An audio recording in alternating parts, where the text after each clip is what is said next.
Film akan berkisah tentang sebuah negara adidaya yang dipimpin oleh seorang presiden yang telah menjabat sebanyak 3 periode, di mana kebijakan-kebijakan yang telah diambilnya hanyalah untuk menguntungkan pribadi beserta dengan kroni-kroninya. Hingga terjadi banyak kekacauan serta aksi-aksi yang dilakukan oleh banyak elemen guna melengsarkan sang presiden. Hingga di tengah kekacauan-kekacauan yang terjadi, pihak pers pun tidak tinggal diam. Mereka memberitakan apa yang tengah berlangsung di negara mereka. Walaupun terkadang tugas mereka sangatlah membahayakan jiwa, tapi itulah dedikasi serta profesionalitas yang mereka berikan guna menggambarkan sebuah situasi kepada halayak ramai.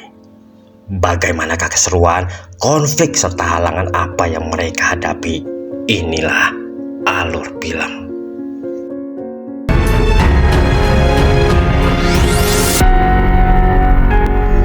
Halo Sobat Neng, tetap jaga dirimu beserta keluargamu. Semoga sehat, banyak uang, serta berbahagia. Scene memperlihatkan Presiden Amerika Serikat yang tengah berpidato terkait dengan kondisi terkini di negaranya, yang mana sang presiden mengklaim bahwasannya pemerintah telah berhasil mengatasi demo-demo serta kericuhan yang ada guna menggulingkan dirinya dari kursi kepresidenan. Tampak Lee Smith selaku anggota pers yang tengah meliput sebuah demo di salah satu kota dengan ditemani oleh sang partner yang bernama Joe. Saat dia tengah melakukan pemotretan, dia melihat seorang remaja wanita yang juga tengah mendokumentasikan kericuhan tersebut hingga sebuah eksiden telah menimpa dirinya. Sesaat dia menyelamatkan sang remaja, kita panggil saja dengan Jesse. Tiba-tiba seorang pria tampak berlari kencang ke arah kerumunan hingga inilah yang terjadi.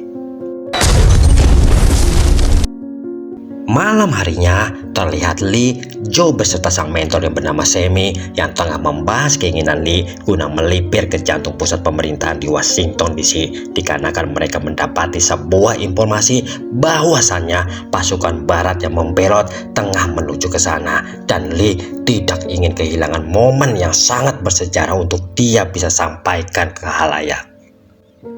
Peringatan Sammy tentang betapa berbahayanya saat ini jika Lee dan Joe ke Washington nampaknya tidak membuat Lee mengurungkan niatnya, hingga selaku mentor yang baik, Sammy pun berinisiatif untuk mendampingi mereka.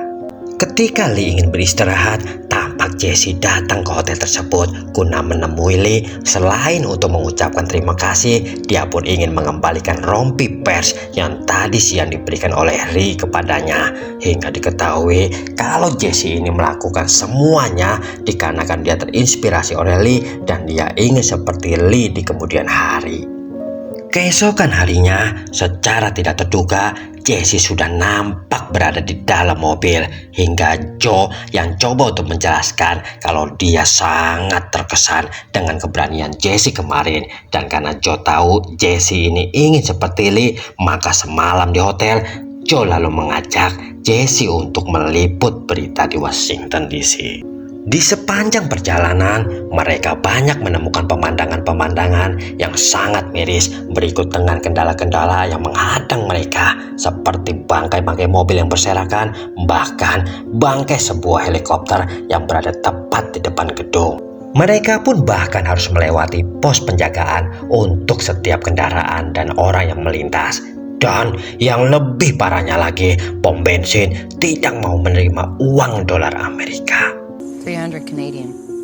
Pada malam harinya, mereka pun terpaksa beristirahat di depan sebuah stasiun yang nampak sudah tidak ada kehidupan lagi, dengan sebuah pemandangan baku tembak di kejauhan, hingga mereka pun berniat untuk mendokumentasikannya keesokan harinya. Tampak Lee beserta rekan-rekannya segera memotret setiap momen dari perang tersebut, di mana terlihat kebanyakan warga sipil yang sedang menghadapi para tentara yang pro pemerintah. Hingga pada akhirnya pertempuran tersebut pun dimenangkan oleh para warga. Jesse yang baru kali ini turut serta harus juga menyaksikan sejumlah pria yang tengah dieksekusi oleh pihak pemenang. Saat perjalanan dilanjutkan, kembali mereka harus menghentikan kendaraan dikarenakan ada mayat terlihat yang tergeletak tepat di depan mereka. Melihat kondisi yang ada, Sam berusaha untuk meyakinkan mereka agar mereka kembali saja dan mencari tempat yang aman. Tapi itulah jiwa seorang pers, mereka justru merasa tertantang apabila menemukan kondisi yang nampak tidak biasa-biasa saja, hingga inilah yang terjadi. Untung saja tembakan tersebut tidak mengenai mereka. Tidak jauh dari tempat mereka terlihat dua orang bersenjata dengan pakaian militer yang tengah melakukan pengintaian pada sebuah bangunan. Bahkan ketika ditanya siapa yang telah menembak mereka, bahkan kedua orang itu pun tidak mengetahui apakah yang sudah menembak mereka termasuk kawan ataukah lawan. Kedatangan dari Lee dan kawan-kawan membuat terlihatnya pergerakan dari orang yang berada di dalam gedung. Hingga mereka pun melanjutkan perjalanannya kembali. Namun, tidak berapa lama, Lee nampak melihat ada sebuah mobil yang meluncur dengan sangat cepat mengarah ke mereka. Hingga inilah yang terjadi. Tony? Ternyata mereka adalah anggota pers juga dengan tujuan yang sama. Belum habis rasa terkejut mereka, si pria yang dipanggil dengan Tony nampak melakukan sesuatu. Hingga Jesse yang masih mencari jati diri ingin juga melakukan hal yang seperti Tony lakukan. Saat konsentrasi Lee terpecah, tiba-tiba hampir saja mereka tidak selamat akibat kecerobohan yang telah dilakukan oleh Jesse. Lee pun bergegas untuk mengejar Jesse yang nampak sudah menjauh, dan tidak berapa lama mereka nampak melihat mobil yang dinaiki Jesse sudah terparkir di depan sebuah halaman. Terlihat mereka sedang ditawan oleh beberapa orang yang mengenakan seragam militer, dan yang lebih mengejutkan lagi terlihat tumpukan mayat-mayat yang tengah dibuang pada satu tempat. Melihat akan hal itu, Lee, Joe, dan Tony segera saja menghampiri dan mencoba untuk menjelaskan kalau mereka adalah tim independen. Mereka adalah anggota pers yang sedang bertugas. Akan tetapi penjelasan mereka tampak tidak dihiraukan, hingga inilah yang terjadi.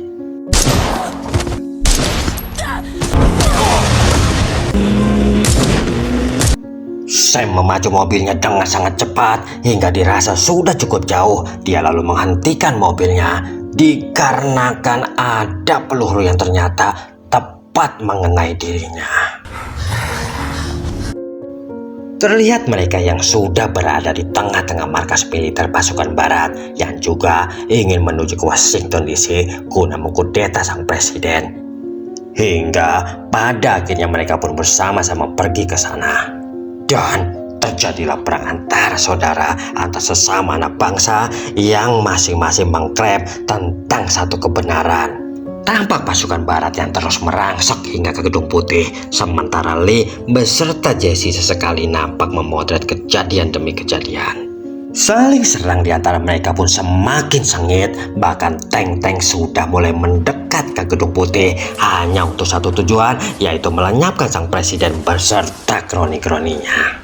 Terlihat di depan Gedung Putih beberapa kendaraan yang nampaknya sedang mencoba untuk melarikan diri dari situ. Akan tetapi pelarian tersebut nampaknya diketahui oleh militer pasukan barat, hingga inilah yang terjadi. Tampak para militer berusaha untuk menghabisi semua yang ada di dalam mobil tersebut, yang mana kemungkinan dari salah satu penumpang adalah sang presiden. Lee yang sudah berpengalaman tahu kalau pelarian tersebut hanyalah sebuah kamuflase saja yang dijalankan oleh pihak keamanan sang presiden. Dan dengan bergegas dia mengajak Joe serta Jesse untuk masuk mencari sang presiden. Hingga tidak berapa lama insting dari Lee pun terbukti dengan beberapa pasukan barat yang juga mencari di mana keberadaan sang presiden. Tidak lama berselang, terdengar suara seorang agen yang menyerah, yang ingin coba bernegosiasi untuk bisa menjamin keselamatan presiden. Dia menginginkan sang presiden dibawa ke wilayah yang netral. Alih-alih dia capek kata sepakat, malahan inilah yang terjadi. Ma'am, the president is willing. Gunner, point! Kembali terjadi baku tembak di antara mereka, hingga sudah tidak terhitung lagi korban yang berjatuhan di antara kedua belah pihak. Sementara Jesse yang masih amatir, terkadang dia tidak mengetahui kapan dia harus bertindak dan kapan dia harus sembunyi, hingga tidak jarang dia harus diperingati oleh yang lain. Kembali kecerobohannya membuat orang lain celaka, hingga inilah yang terjadi. Demi menyelamatkan Jesse, Lee terpaksa harus mengorbankan dirinya. Sebuah harga yang sangat mahal bagi seorang jurnalis. Pada akhirnya, mereka pun berhasil menemukan presiden. Dan ketika ingin dieksekusi, Joe coba meminta waktu untuk mendengar pernyataan terakhir dari sang presiden.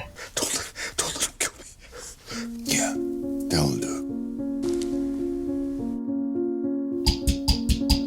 Tamat, sebuah ending yang sangat membagongkan.